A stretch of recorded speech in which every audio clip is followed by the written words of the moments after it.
So the chart of accounts, what it is, how to set it up properly, and how to fix a messy chart of accounts.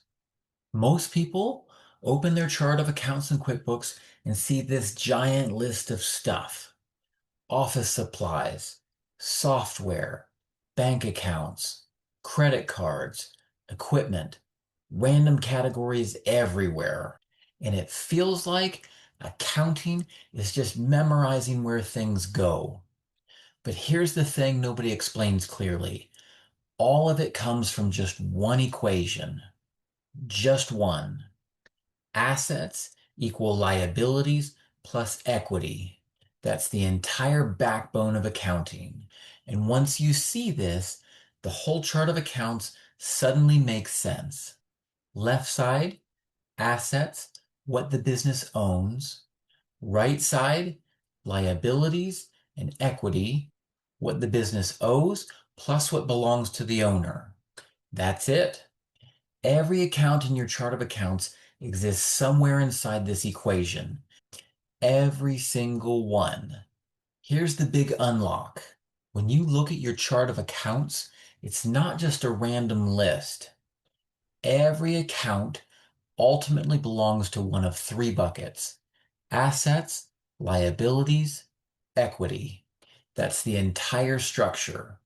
Now, some accounts might be subcategories, some might even be sub-subcategories, but they still roll up into one of those three. Example, your checking account, asset; your credit card, liability; your owner's investment, equity. Even revenue and expenses eventually flow into equity through profit.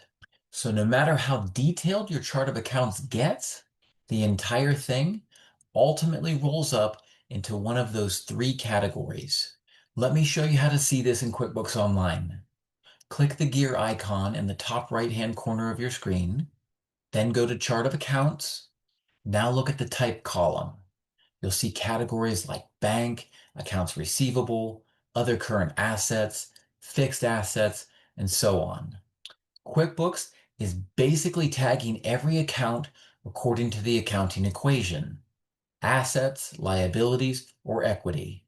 So even if you create something like office equipment, computer equipment, machinery, those are just subcategories of assets.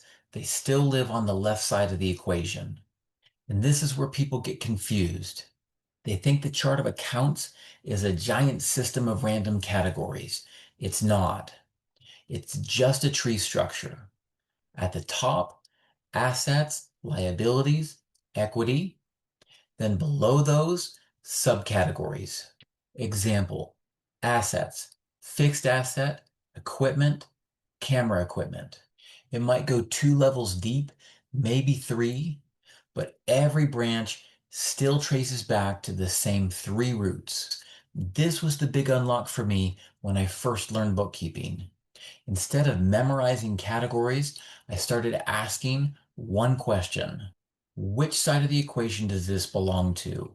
Left side, asset; right side, liabilities or equity.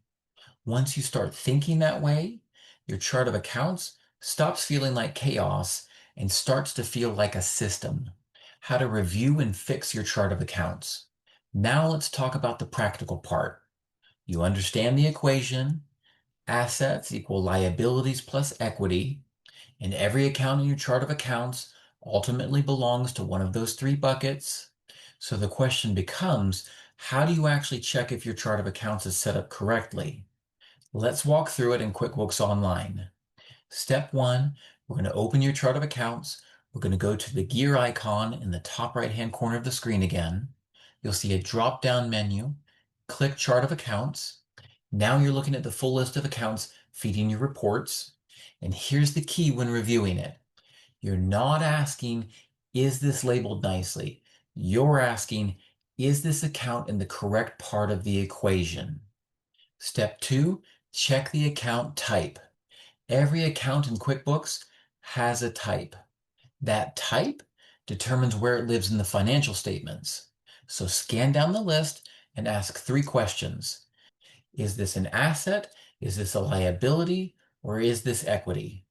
Examples: checking account, asset; credit card, liability; owner investment, equity. If something is sitting in the wrong type, that's your first fix. Click Edit, correct the account type, and save. Step 3, look for duplicate categories. This is the most common problem. You see things like office expense, office supplies, office materials, office miscellaneous, and these are all basically describing the same thing. Remember, the chart of accounts is not supposed to track every tiny detail. Its job is to make reports readable. So if two counts mean the same thing, merge them. In QuickBooks, you do this by editing one account, renaming it to match the accounts you want to keep. Then QuickBooks will ask if you want to merge them, and that instantly cleans up the structure. Step 4, look for accounts that don't belong. Another thing you'll often see, accounts that are actually vendors or transactions. For example, Amazon purchases, Costco, John Doe. Those shouldn't be accounts. Accounts describe types of activity, not who you paid.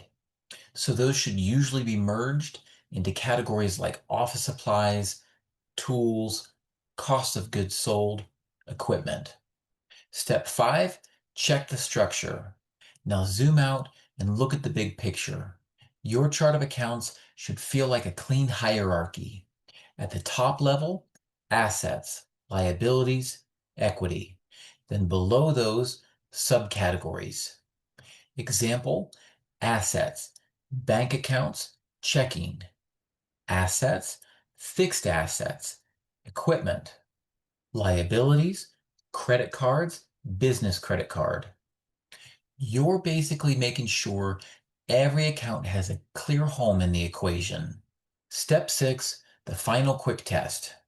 Here's a simple test I use. Scroll through your chart of accounts and ask, where does this land in the equation? Left side, asset; right side, liability or equity. If you ever see an account where the answer isn't obvious, that's a sign the structure needs adjusting. The real goal, you're not trying to create the most detailed chart of accounts in the world. You're trying to create one that makes your financial reports easy to understand. Because at the end of the day, every account, every transaction, every report is just feeding into one equation: assets equal liabilities plus equity. And when your chart of accounts respects that structure, everything else in your books starts to make sense.